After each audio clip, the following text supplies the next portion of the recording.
40th President of the United States. I thank you all for coming, Fred and John. I appreciate the invitation. I got back from Washington, D.C. and was lying on the couch, and Laura came in, and I said, "Free at last." She said, "You're now free to do the dishes." I said, "Wait a minute, baby, you're talking to the former president of the United States." She said, "Well, it's your new domestic policy agenda." I do feel free. I love being the president, and I love not being the president. I have been submerged. I have zero desire to be in the limelight, except to sell the book. And so I thank you for giving me a chance to come and talk about decision points. I made the decision to write decision points about halfway through my second term. My objective in writing the book is to put you in my position. I made a lot of controversial decisions, and I want to create the environment in which those decisions were made, so that our fellow citizens, if they so choose, can get a better sense of what the first 8 years of the 21st century was like, and what it was like inside the Oval Office. I also have written this book so that future historians will have a data point. I don't believe there's such a thing as short-term history.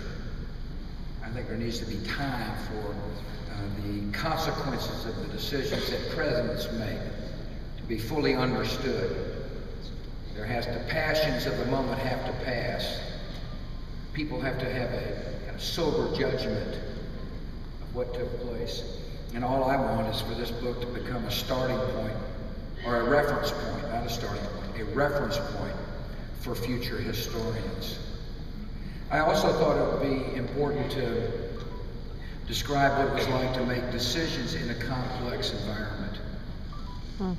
The Oval Office and the West Wing of the White House is full of complexity. There's just a lot of issues coming at the president all the time. And hopefully people will get a sense for at least one person's view of how best to make decisions in that type of environment. I don't settle scores. This isn't an angry book because I'm not an angry person. I'm a happy guy. And,